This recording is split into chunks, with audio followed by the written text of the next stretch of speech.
Hello, everyone. Welcome to the two-part webinar series on equity, justice, and inclusion for older workers. Today's webinar, Enhancing Economic Security for Older Low-Wage Workers, was organized by the Sloan Research Network on Aging and Work. The webinar is being recorded and will be posted on the GSA website. A notice to all attendees will be distributed once the recording is available. A question and answer session will immediately follow the live presentation. We will be accepting questions through the questions feature accessible on the right-hand side of your screen.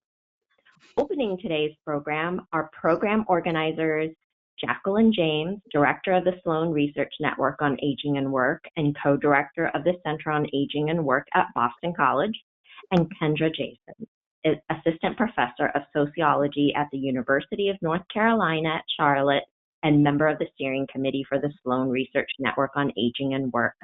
Without further delay, I'll hand the microphone to Jackie. Hello, everyone, and thank you so much for joining us for this important series. For those of you who don't know, the network is an international multidisciplinary organization. It was founded in 2014 at Boston College with a generous grant from the Alfred P. Sloan Foundation. As noted here, our mission is to create and support a professional network of researchers who are interested in the changing context of aging and work and positive adaptations to that. Currently, there are over 280 members in the network from 21 countries and more than 24 disciplines. For the last 2 years or so, the network has had a particular focus on this topic, justice, equity, and inclusion for older workers. So on behalf of the network, Kendra and I are proud to welcome you to this event that represents the culmination of much of this work.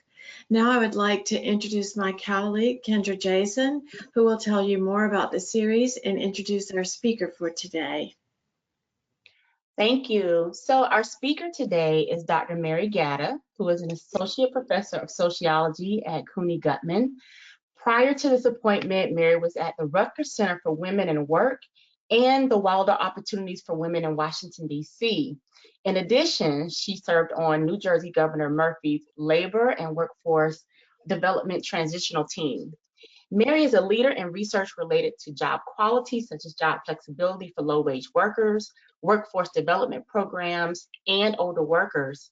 Her book, Waiting on Retirement, Aging and Economic Insecurity in Low-Wage Work, on the experiences of older low-wage workers, was released in 2018 from Stanford University Press, and she has a new book coming out in 2020, later this year, on gentrification down the shore, which explores the connection between jobs, racial inequality, and seasonal gratification, and the experiences of longtime residents in the beach community in Ashbury, New Jersey.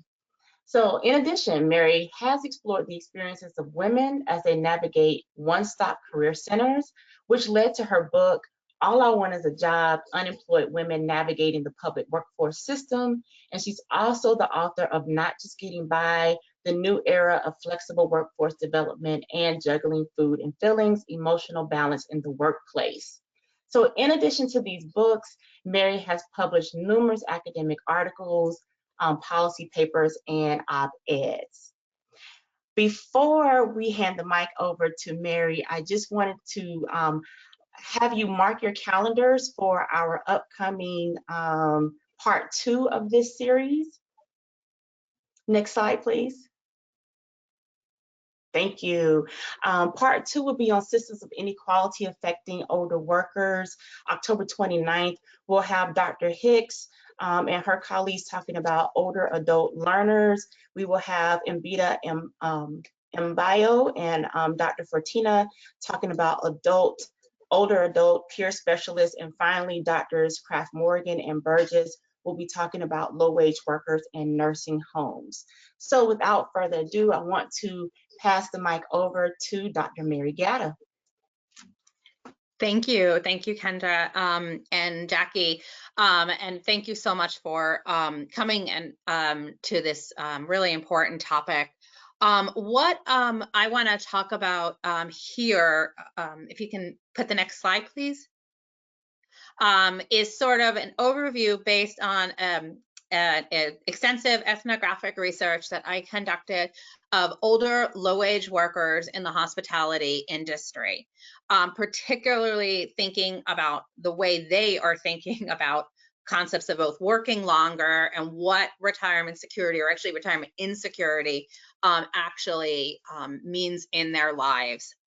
And I did extensive interviews and observations with workers from their 40s through 40-year-old through their 80s, all of whom were working in hospitality throughout the country, and also kind of giving you that information and then opening up kind of a more of a discussion around what can we do, right? What are the policies? What are the programs? What are the solutions?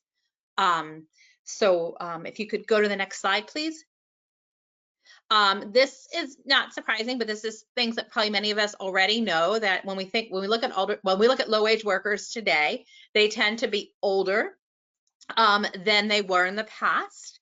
There's been a lot of good research that has highlighted both the older workers are in low-wage work that is often unstable and not providing decent pay.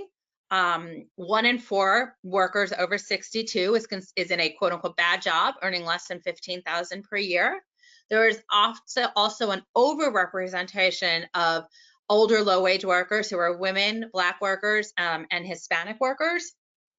And also education does matter here, but 4% of low-wage workers who are older have some post-secondary education. So I think the whole concept of when we think about older workers, we don't often think about, low-wage workers, we don't often think about older workers in that group, but they actually are people that are part of that population of workers. The next slide, please.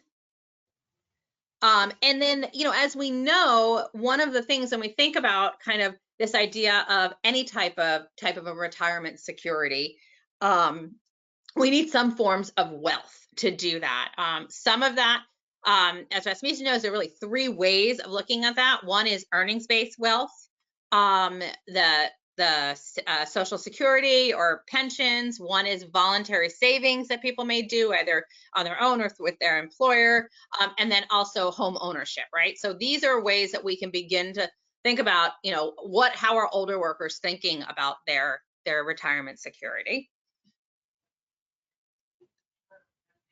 Next slide, yeah. And as I mentioned, gender inequality matters here. So the gender pay gap that workers experience throughout their lives amplifies their inequity in retirement. Lower pay in your paycheck means lower Social Security payments. Not surprising, women have lower median household retirement incomes than men. And then caregiving matters, right? When women who are caregivers younger than age 50 take a retirement economic hit from that, and have actually less retirement wealth than those who are non-caregivers. Next slide. And then also race matters here, right? And so who actually has retirement savings matters by race, not only the percentages of who even have retirement, but then, as we all know, the median retirement savings, as you can see here, really differ. There are huge wealth and retirement savings gaps when we look across racial household composition. And intersectionality, the concept of intersectionality really matters here. So this is a little separate research that I did in Florida using a benchmark of what you need for basic economic security in retirement, which is the Elder Index. And what I found here are that not only were slightly under 40% of all retired Floridians economically insecure, but that gender and race matter here, and they matter in really significant ways. 81% of Hispanic single older women were economically insecure and in retirement. So within racial categories, we even need to dig deep to kind of understand the experience of older workers and what their future looks like. So we want to understand both how gender matters, race matters, age obviously matters, and then the intersections of those. So what does it mean to be working longer as an older low-wage worker? So as I mentioned, I did a series of ethnographic interviews and observations with older workers in the restaurant and hospitality industry. And this is some of what I found. One of the big things when we think about many forms of low-wage work is the physical nature of it and the physical strain of it. And as you age, what we're seeing is that obviously many of the duties that are part of the job, moving objects, standing, walking, running, being outdoors, or dealing with changing temperatures, crouching, kneeling, really, is difficult as the body ages.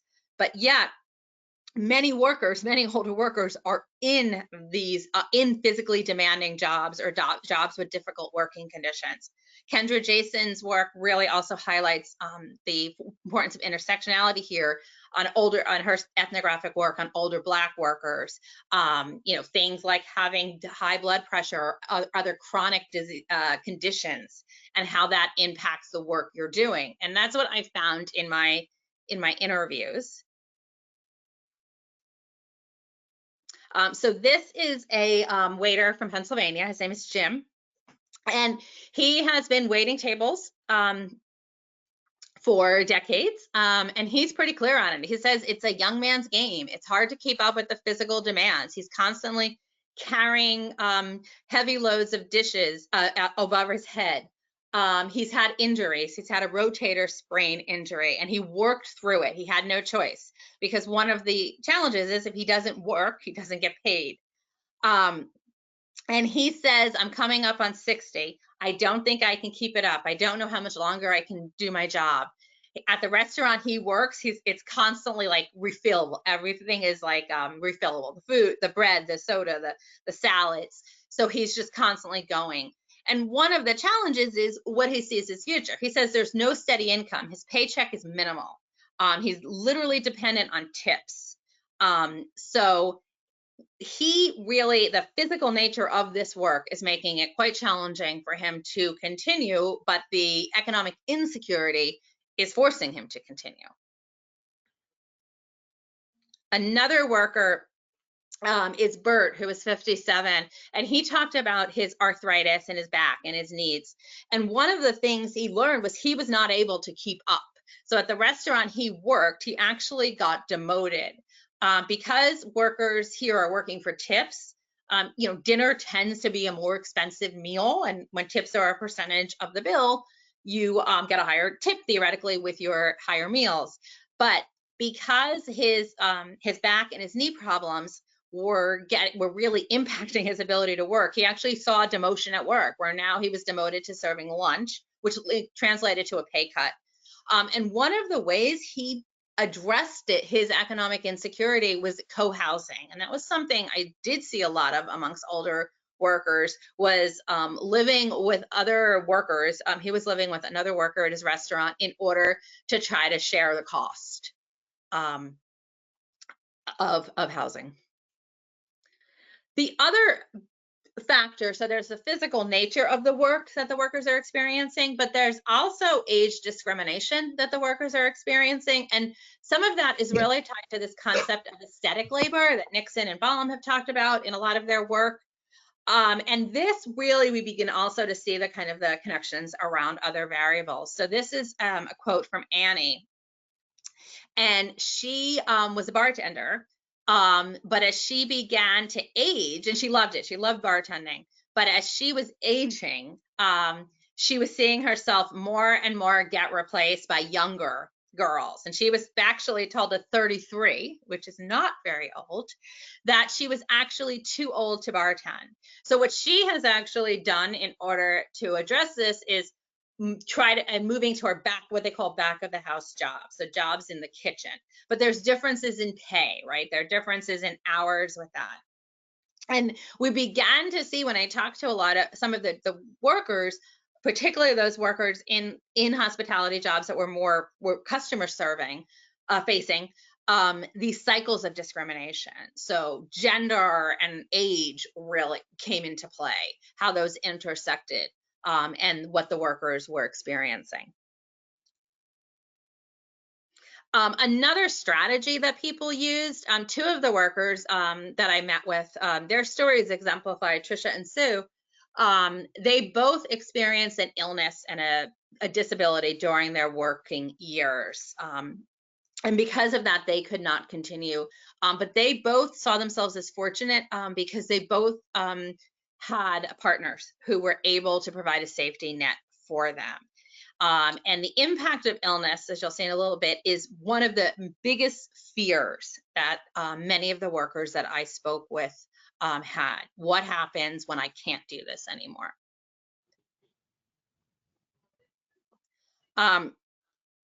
The other thing I want to note is that workers have incredible pride and fulfillment in their work. I think that's something we often don't focus on when we talk about workers, older workers. These are quotes from two New York City bartenders who talked about it was amazing being behind the bar in New York City. You had the whole world coming to your bar. I had a stage. I think one of the things another worker talks about, what he saw in his work, being an older man working, was not only the pride of it, but also feeling active and alert. So the workers really began to experience pride and fulfillment in their work, and they want to keep working often, but are concerned about those, these other larger factors impacting their ability to do so.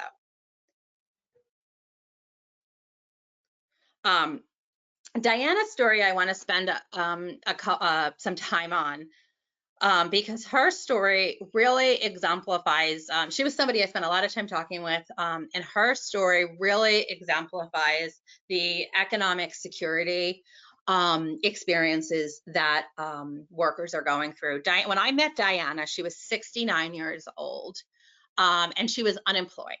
She had spent her life from her teenage years up until right before I met in restaurant work.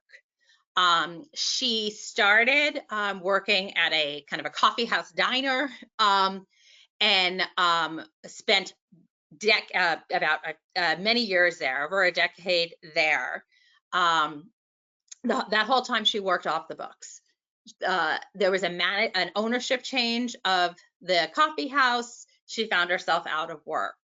She was fortunate. She was able to find another job in her late 20s, early 30s.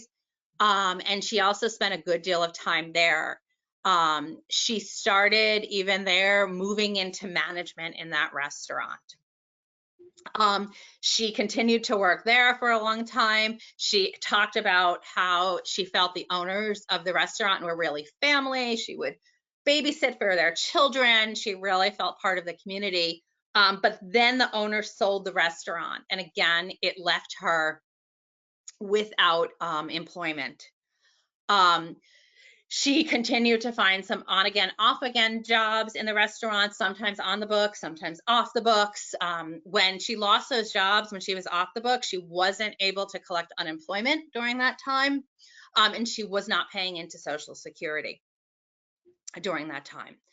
As she continued to try to find work, as she began to age, similar to Annie's story, she began to experience age discrimination, where she basically saw herself as being too old, was told she was just too old for some of these jobs. She got really lucky right before Hurricane Sandy hit in New Jersey, and she got a job right by the beach at a restaurant. She was not on the books.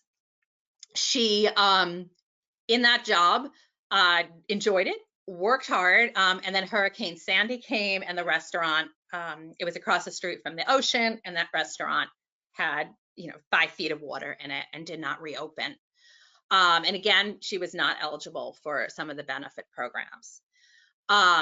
She continued to kind of search for work. It was very cyclical. She would find work, and then things would close for the summer.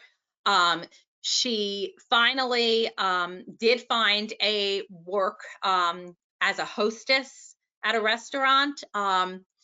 She was cleaning the windows one day and fell and broke her wrist, and as a result could not go back to work. So in order to deal with the economic insecurity of her years of kind of working steadily for the most part, right, and also long tenure with two employers, she would use credit cards to pay her rent, to buy her food. This led to her at 68 years old declaring bankruptcy.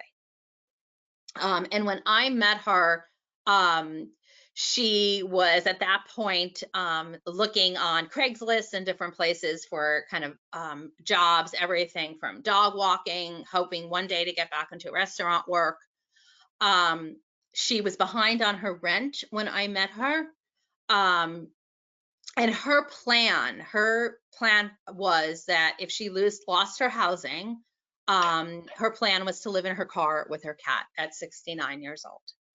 And this is Dianna's story, I think, is one of the more powerful stories, because this is someone who worked her whole life, right? She spent her life in the industry, and she also, similar to the two New York bartenders that I just showed, had such incredible pride and fulfillment in her work. Like, she loved the people she worked with, she loved the customers she served, and she was good at it. But despite the years of work, the decades of work, she did not economically have anything to show for it, and at 68 was forced to declare bankruptcy. So this broadly, I think, highlights a lot of what we think about when we talk about, well, how do we talk about justice for workers, and particularly older workers in this case, who have done the right thing, right? They have been doing the right thing all along. They have been working, they have been contributing, and find themselves in a situation like Dianna has, where she will be homeless.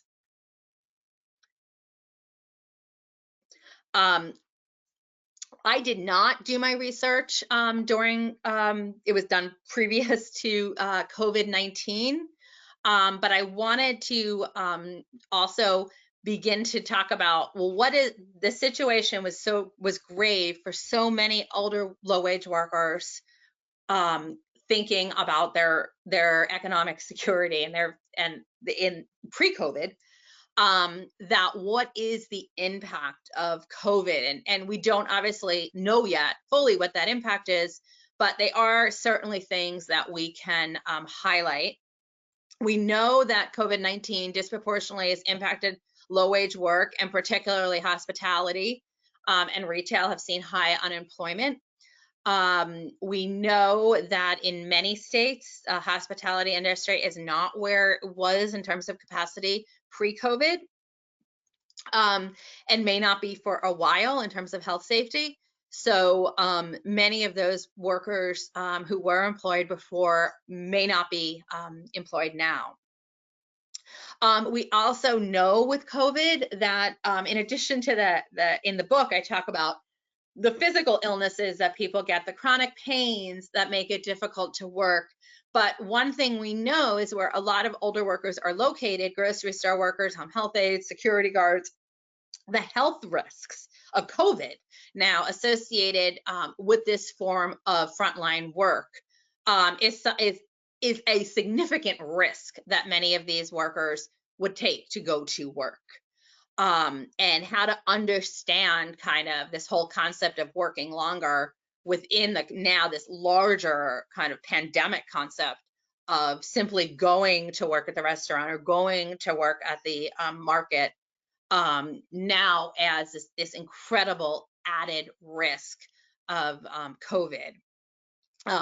We also, the workers that I spoke with talked about credit cards debt and depleted savings. So even some of the workers were able to save money, and then something happened, particularly a health incident that depleted their savings.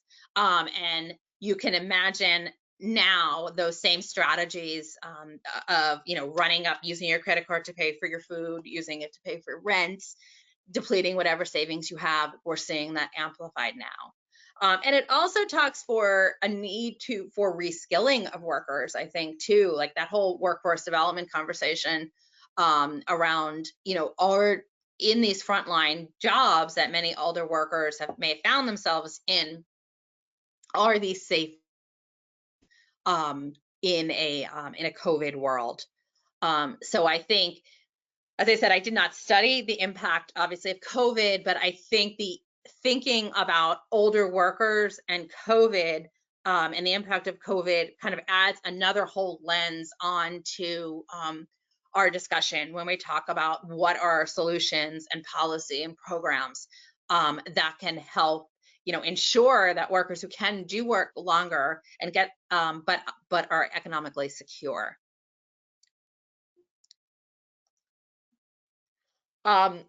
So what are the sort of conclusions that I drew from my research? One of the things overall is that workers take on very individual responses to their economic insecurity. So the workers I talked to, if we think about sort of, individual responses versus like a social kind of collective social contract response, the workers I found ways often individually to try to patch together, as precarious as it may be, an economic security program for themselves. So they might be involved in co-housing, for example, sharing housing.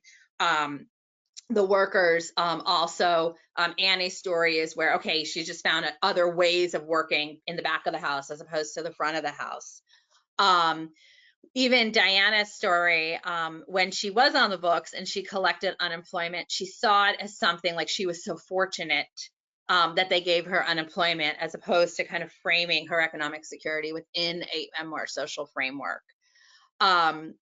So overall, many of the workers that I spoke to talked about how they were seeing really individual responses, very much the kind of individualism. We argue, we can talk about this during the Q&A, the reality is we actually need to address the larger structural constraints that are impacting older low-wage workers. So low incomes in your working years means less ability to save, lower Social Security payments. This is obviously tied to labor market discrimination. So the pay gap on gender, on race, decreases what one can put into Social Security, what one can, if they can save, what one can put into it. The decreasing real value of the wage is really important. For many of the workers I spoke with, they were tipped workers, not all, and the entire concept of a tipped wage, where your income is literally dependent on the kindness of strangers, of customers, is problematic when we talk about economic security. So we need to kind of think about the labor market and the structural constraints and begin to address those systemically.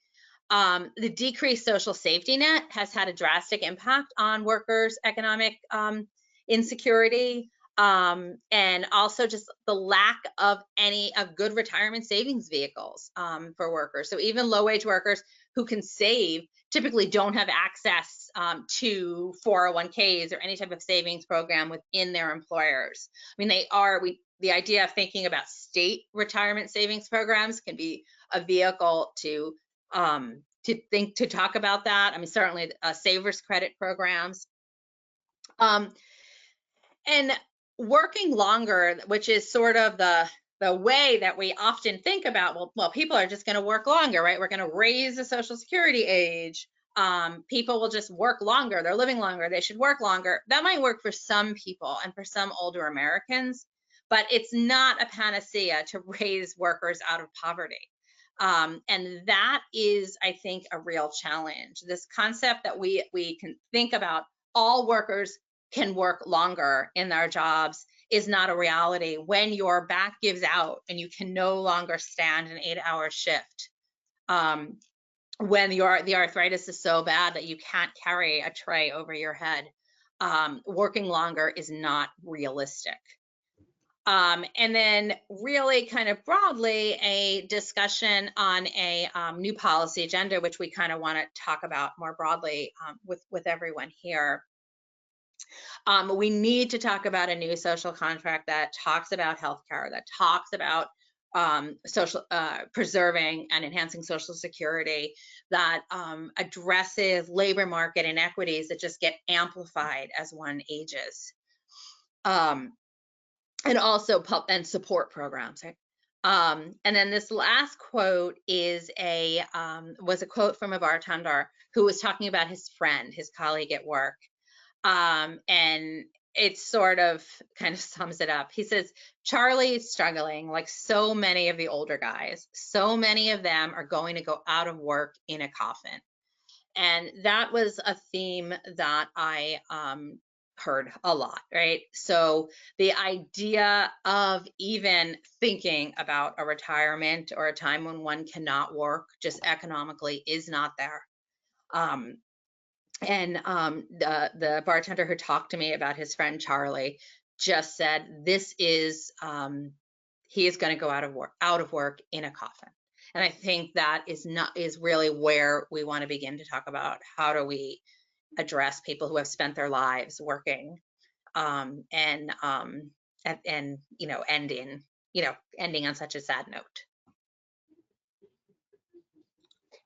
So thank you, Mary. So Mary has done an excellent job of talking about the experiences of older low-wage workers based, in her research in different places across the country. And even though they're individual stories, they really show the patterns of what happens across the entire United States when it comes to older workers and even the oldest who are working. So right before we go into this question about policy, Mary, I just wanted you to quickly address one of the questions that was in the forum about how do you define low-wage workers?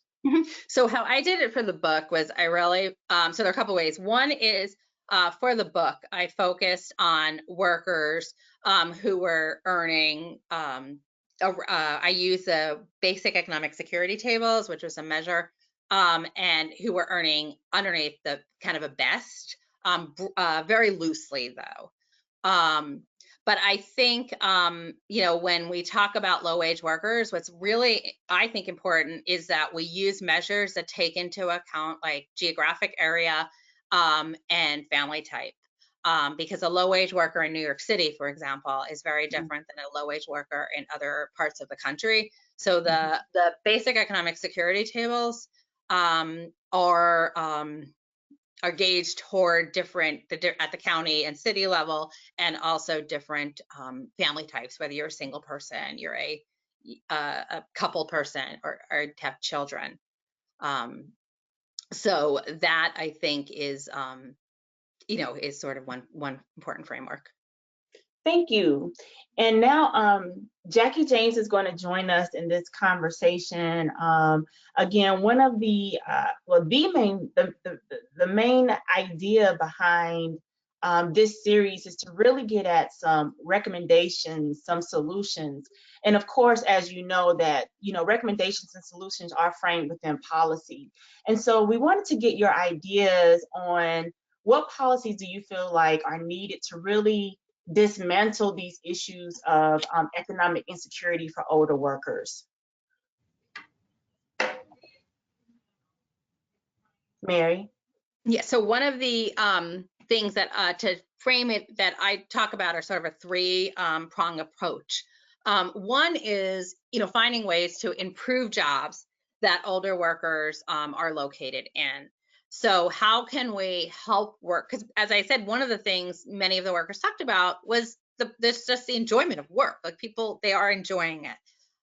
So how do we improve jobs, whether it's finding ways to address things like flexibility, finding ways to ensure that that the jobs pay economic security wages, that we need to talk about broadly improving the jobs that older workers are located in.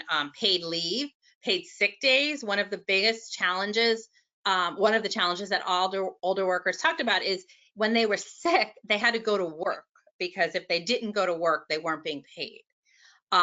So paid sick days is something that would help address the situation. Paid leave also. One of the workers that I did not share on the PowerPoint, her husband got sick. He had cancer, and she was his caretaker, and that is very common. And she did not have access to paid family leave. So she had to make a decision between caring for her husband or going to work and being paid. So we need to talk about improving the jobs where workers are in.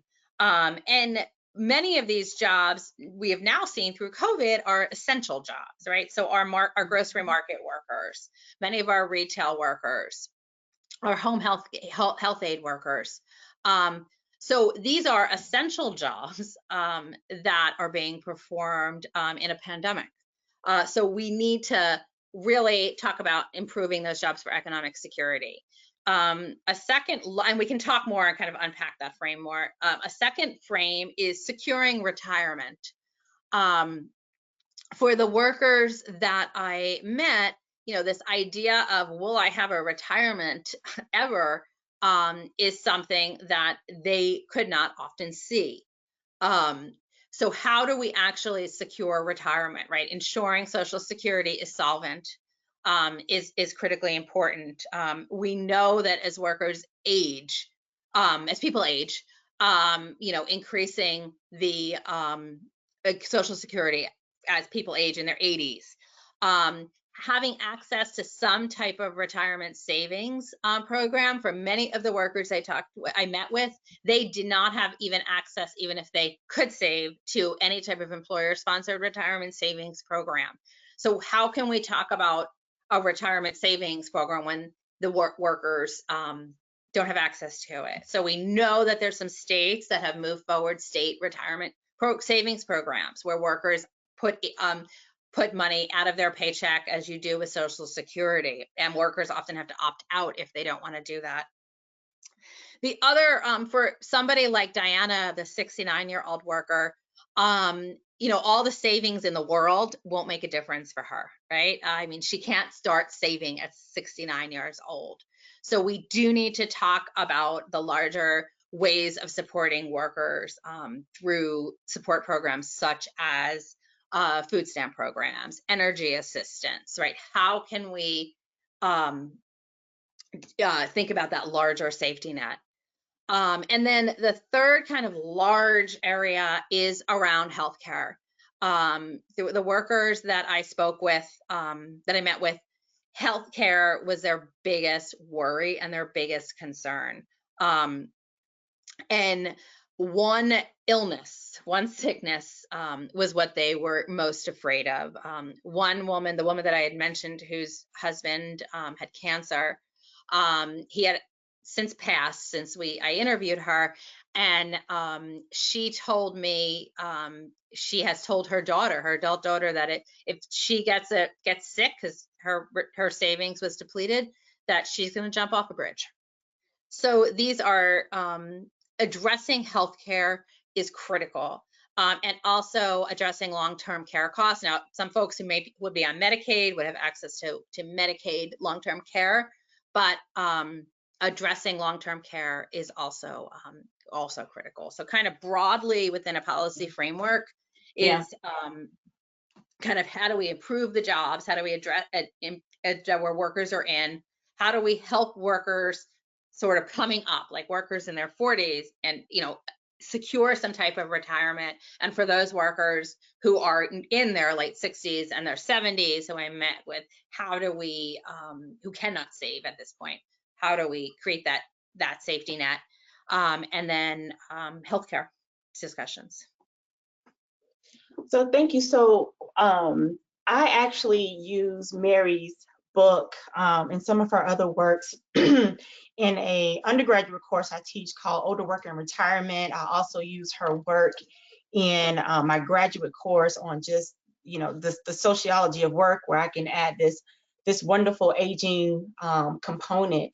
And so you started out this talk, Mary, really talking about intersections of social inequality, specifically race, gender, income as it relates to social economic status and health.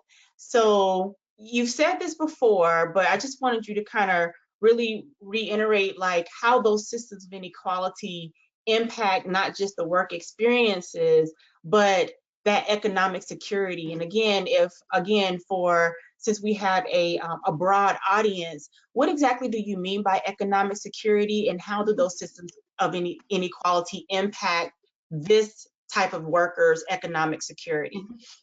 Yeah, so so in terms of economic security, I use kind of the basic economic security table, elder index model, which is what do people need to be able to be basically economic secure, cover their housing, cover their health care, cover their food, cover their taxes.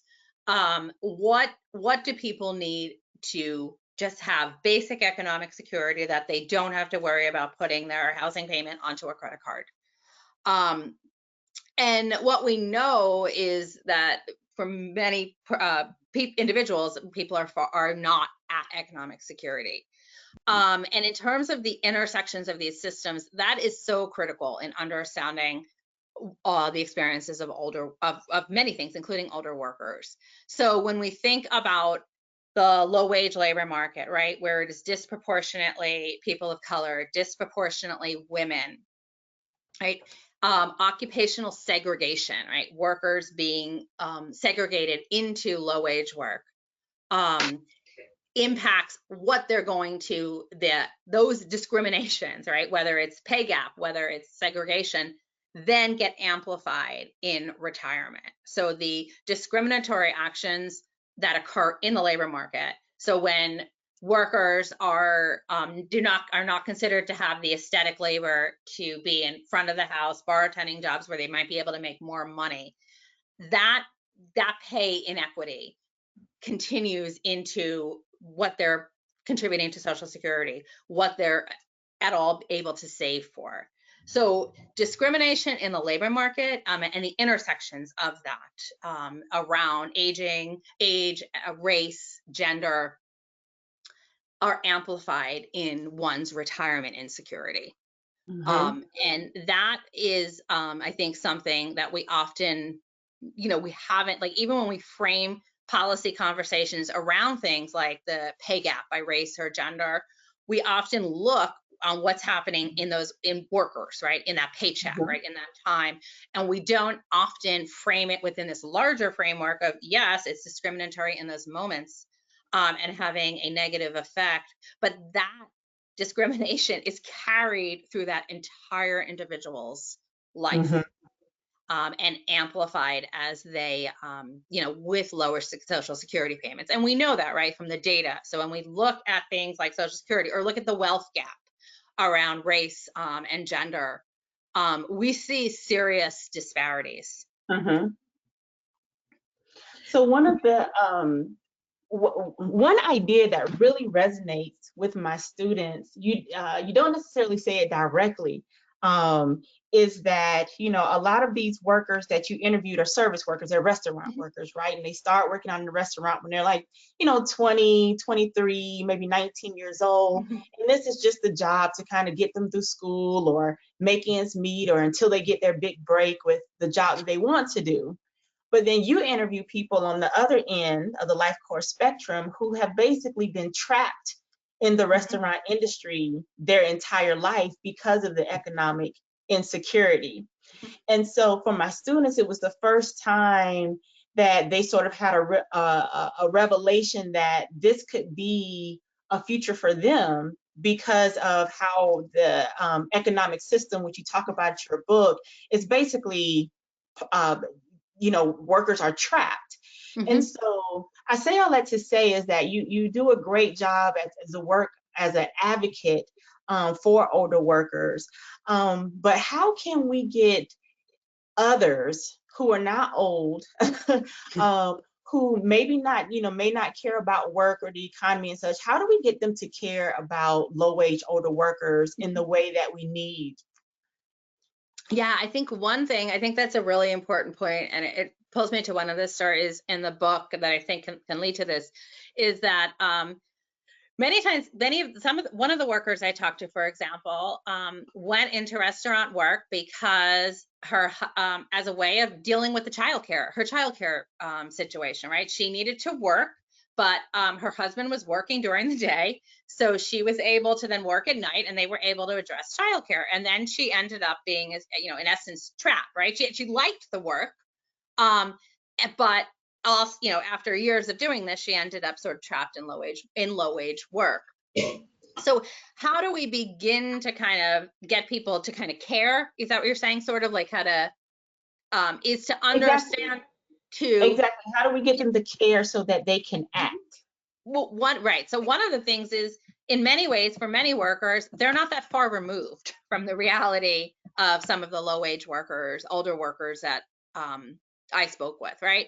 So the example of this woman where, she used it as a way of dealing with her childcare, as opposed to looking more, or talking more broadly around, a social contract that wouldn't have put her into that situation, is thinking about how what we're seeing is maybe an example of what we're going to see more and more as more middle wage jobs get moved into the gig economy, with a lot of the characteristics that are tied to low wage work. No healthcare benefits, no retirement savings benefits. So one way is seeing this more broadly as a window into what can happen in our labor market, to jobs that we might not think this would be happening to. So I think part of it is understanding or helping workers kind of see the connections with workers in the labor market. But then there's also just the broader concepts which we should be appealing to people on is, do we think it's right that people are working their entire lives doing the right thing, right? Doing the working, and cannot get to a point where they can possibly retire, or worry that something is going to physically happen to them, and they don't know how they're going to pay for their medicine or pay for their housing. I mean, there is also this larger kind of question on, are we okay with living in a society where many of the workers who are performing essential work to us are, are hanging by a thread? Mary, I want to, building on that just a little bit, it's fine to talk about policy and government supports, but, it struck me in the course of your talk that, employers in restaurants especially are already violating public policies in terms of paying people off the books and very low wages and so on. So how can we help incentivize employers to get concerned about this and maybe make some adjustments to the job that would be beneficial to older workers? Yeah, so like the tipped wage is a great example of this, right? So the idea of a tipped wage, which is in essence you're paid. So like in New Jersey where I live, workers are paid about $2 an hour, and then in a paycheck, and then the rest of their wages are paid in tips. So they are looking at helping employers ensure that their workers are not economically, worried about their housing while they're going to work. Ways of thinking about, first of all, the productivity of workers. Turnover of low wage workers is expensive.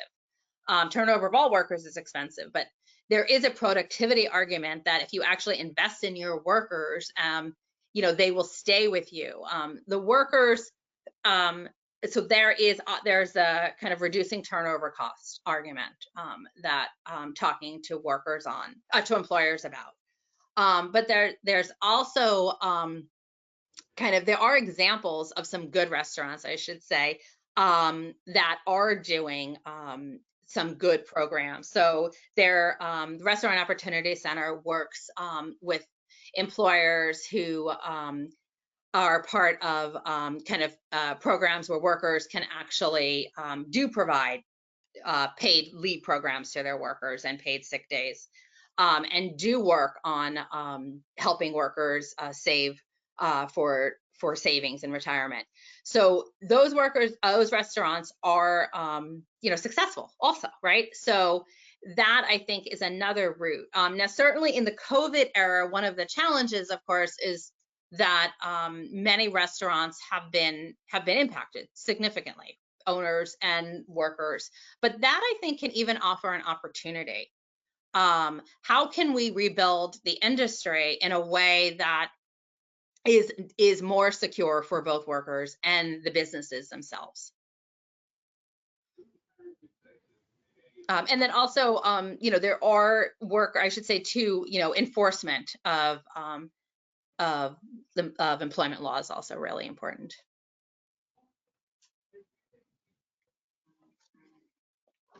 I think one of the most striking things that comes out of your research, at least for me, was planting the idea that, for many people, there is no retirement, right? So that's one idea, that people don't retire, but along with that realization, that means people literally are working until death.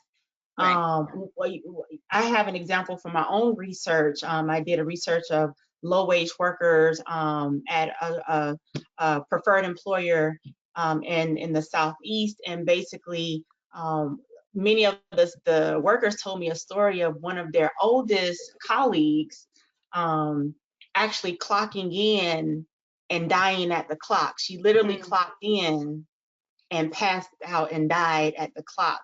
And how that symbolism of what happened resonated with them as being older workers themselves and not having an exit plan, even in the face of poor health, and so or having health complications or health limitations as well. What have you found to be some of the more striking things that others have found from your research? Yeah, I agree with that. And one of the things to think about, where I think the workers that I spoke with, really their voice is so important on this, is we often hear about the whole concept of working longer, right? People should be working longer. The idea of working longer for, by choice, or the idea of like a second career after retirement, is so tied to systemic inequality as to who can do that.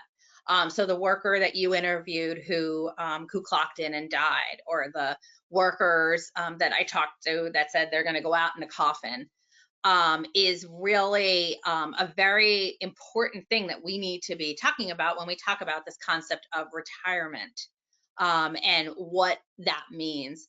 So I think that, I'm hopeful, has at least brought to the conversation, this research has at least brought to the conversation kind of problematizing this concept of working longer, and understanding the way privilege is embedded in a worker's ability or choice to work longer. And I think that is, because there are always, as we know, news articles talking about older individuals who have, found such passion and joy in their second careers, and that's wonderful. But it is not a reality for all workers. The workers that I interviewed and the workers that you've interviewed are working because they have to, right? They're working because they economically have to. And the idea of this concept of a retirement is not something that they can see. So my hope is that the research helps us to at least problematize and also begin to inform when we talk about raising Social Security age, for example. Well, what does that mean for whether it's a restaurant worker or the security guard who has arthritis and is having a really hard time standing for his or her shift? So that I think is one thing that when we talk about issues of retirement and working longer, we begin to really say who can actually do it, and how does that fall along gender, along race, along education, along income, and what does that mean? So I think that's important to think about, and because those have policy implications, as we know, also. Right. I just wanted to reiterate one quick thing about COVID. You've already mentioned it, but for those of our audience who are interested in this conversation and thinking about how COVID has an impact, extending what Mary said, really thinking about how women, racial minorities, immigrant workers, caregivers are being severely impacted by the effects of COVID-19, even going into this cashless society due to the effects of COVID-19. Those are just some ideas. We don't really have time to unpack it, but I just wanted to extend what Mary was saying. I'm going to ask Jackie, do you have any final questions for Mary before we turn it over to you? No, I think that she's done a great job of answering our questions. So I would like to thank you, Mary, so much, and Kendra, for this inspiring presentation and discussion. I think it is especially poignant at this moment in this era of the COVID pandemic, especially talking about restaurant workers, where so many restaurants have closed and gone under, and that's impacted both all ages of workers in that industry sector. I want to conclude today by adding that if you would like to become a member of the network, please send me an email to the address posted here on this slide. If you send me an email, I will follow up with details and more information about membership. So in the meantime, I hope all of you will tune in for the second webinar in this series, which is focused on systems of inequality affecting older workers in several different industry sectors. Thank you again for joining us today. Thank you, everyone.